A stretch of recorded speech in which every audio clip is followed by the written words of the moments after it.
जय हिंद दोस्तों, स्वागत है एक बार फिर से आपका अपने यूट्यूब चैनल पेरेंट्स ड्रीम में। साथियों, आज हम पढ़ेंगे संज्ञा। संज्ञा कितने प्रकार के होते हैं, इसके कितने भेद होते हैं, संज्ञा किसे कहते हैं, और हम सभी संज्ञा के बारे में टॉपिक वाइज जानेंगे। तो बने रहिएगा वीडियो के अंत तक। यदि आपने अभी तक हमारा चैनल सब्सक्राइब नहीं किया तो चैनल को सब्सक्राइब कर बेल आइकन को दबा लें, इसी तरह के वीडियो की नोटिफिकेशन सबसे पहले आपको मिलने के लिए। तो साथियों, देखते हैं, पहले हम जानेंगे कि संज्ञा किसे कहते हैं। तो संज्ञा की परिभाषा होती है किसी जाति, द्रव्य, गुण, भाव, व्यक्ति, स्थान और क्रिया आदि के नाम को संज्ञा कहते हैं।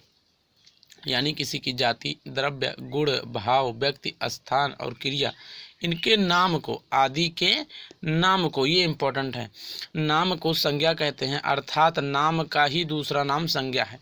यानी जो भी नाम रखा होता है उस जाति, द्रव्य, गुण, भाव, व्यक्ति, स्थान और क्रिया का, उसका ही नाम जो होता है एक प्रकार से संज्ञा कहलाता है। अब आशा करता हूँ आपको संज्ञा समझ में आ गई होगी। तो कभी भी आपसे एग्जाम में पूछा जाए कि संज्ञा के कितने भेद होते हैं, तो साथियों संज्ञा के 3 भेद होते हैं। व्यक्तिवाचक संज्ञा, जातिवाचक संज्ञा, भाववाचक संज्ञा। कितने भेद होते हैं? 3 भेद होते हैं। ये क्लियर हुआ। अब हम एक एक भेद के ऊपर देख लेते हैं कि क्या यह किस प्रकार से कौन सी संज्ञा है। जैसे अब मैंने पहले बताया आपको कि व्यक्तिवाचक संज्ञा। अब साथियों देखते हैं कि व्यक्तिवाचक संज्ञा है क्या और इससे क्वेश्चंस कैसे बनेंगे। जिन विकारी शब्दों में केवल एक व्यक्ति, वस्तु या स्थान के लिए जिस नाम का प्रयोग होता है उसे व्यक्तिवाचक संज्ञा कहते हैं।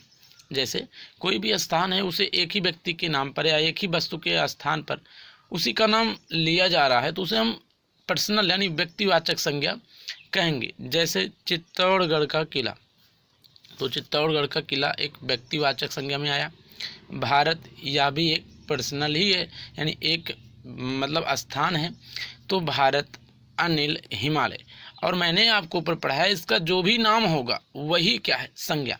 अब नाम में भी जो विकारी शब्दों में केवल एक व्यक्ति, वस्तु या स्थान के लिए प्रयोग हो वह हमारे क्या हो गए? व्यक्तिवाचक संज्ञा।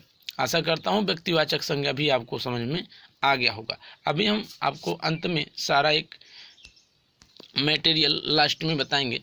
अब जैसे देखते हैं कि जातिवाचक संज्ञा क्या है। जिस संज्ञा के शब्द से किसी व्यक्ति, वस्तु, स्थान की संपूर्ण जाति का बोध हो उसे जातिवाचक संज्ञा कहते हैं। इस जाति का मतलब कास्ट से नहीं है, उसके समूह से है। हम ऐसे समझ सकते हैं कि इस जाति का मतलब समूह से है। जैसे मनुष्य एक प्रकार की जाति होती है। नदी, अब इस नदी में पता नहीं कितनी नदी, मनुष्य में पता नहीं कितने मनुष्य, नगर, पर्वत, पशु, पक्षी, लड़का, कुत्ता, बैल, तोता, संगा, ये सब समूह हैं। अब इनमें पता नहीं कितने तोते आते होंगे, कितना बैल आते होंगे। तो ऐसे जब भी किसी संज्ञा की बात की जाए तो वो सीधे से आप जानिएगा कि जातिवाचक संज्ञा है। किसी शब्द संज्ञा शब्द के किसी भी व्यक्ति, वस्तु, स्थान की संपूर्ण जाति का जब बोध हो तो हम उसे जातिवाचक संज्ञा कहते हैं। अब जातिवाचक संज्ञा के भी 2 भेद होते हैं। अब उन्हें में हम देख लेते हैं। जैसे समूहवाचक, द्रव्यवाचक। जातिवाचक संज्ञा के कितने भेद होते हैं? 2, समूहवाचक, द्रव्यवाचक या द्रव्यवाचक। अब हम देखते हैं समूहवाचक क्या है।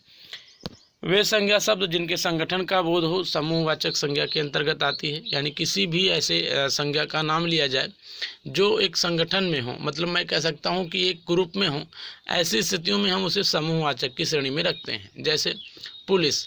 अब पुलिस एक समूह होता है, किसी पर्सनल व्यक्ति को पुलिस नहीं कहते क्योंकि वह एक ग्रुप है। अब पुलिस में पता नहीं कितने पद होते हैं, कितने लोग कार्य करते हैं, वो अलग की बात हो गई। चाबी का गुच्छा। अब हम यहाँ एक चाबी की बात नहीं कर रहे, चाबी का गुच्छा यानी ढेर सारी चाबियों का बात करें, यह भी एक ग्रुप है।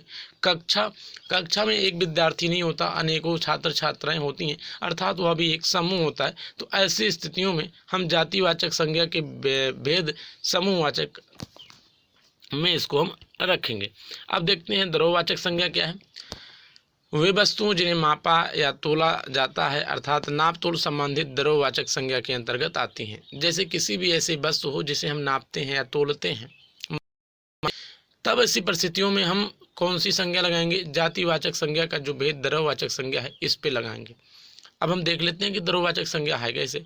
जैसे आपका गुड़, चना, शक्कर, चांदी, सोना, लोहा, जो भी है, आप इनको द्रव्यवाचक संज्ञा में इसलिए लगाएंगे क्योंकि इनका जब भी आप प्रयोग करोगे या खरीदोगे, जो भी करोगे, तो आप इन्हें तोल के लोगे, माप के लोगे। तो ऐसे में यह किस संज्ञा के अंतर्गत आ गई? द्रव्यवाचक संज्ञा के अंतर्गत है। आशा करता हूँ द्रव्यवाचक संज्ञा भी आपको समझ में आगे होगी। अब हम अंतिम देख लेते हैं कि भाववाचक संज्ञा क्या है। साथियों, भाववाचक संज्ञा का मतलब मैं एक ट्रिक आपसे दे देता हूँ कि भाववाचक संज्ञा वह होती है जिसे आप टच नहीं कर सकते। क्या होता है? टच नहीं कर सकते। टच का मतलब ये है कि आप केवल महसूस कर सकते हो, उसे स्पर्श नहीं कर सकते, उसे देख नहीं सकते। जैसे अब परिभाषा देख लेते हैं। वे सभी संज्ञा जिसे ना तो देखा जा सकता हो ना ही स्पर्श किया जा सकता हो, जिन्हें केवल महसूस किया जाए, भाववाचक संज्ञा कहते हैं।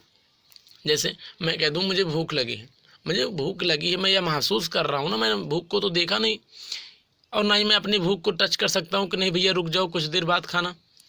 अब ऐसी स्थितियों में देख लीजिए भाववाचक संज्ञा के कुछ वर्ड हैं, जैसे दर्द, प्रेम, क्रोध, भूख, प्यार, मोह, प्राण, वीरता, गर्मी, ईमानदारी, ऐसे तमाम भाववाचक संज्ञा के अंतर्गत कई शब्द आते हैं।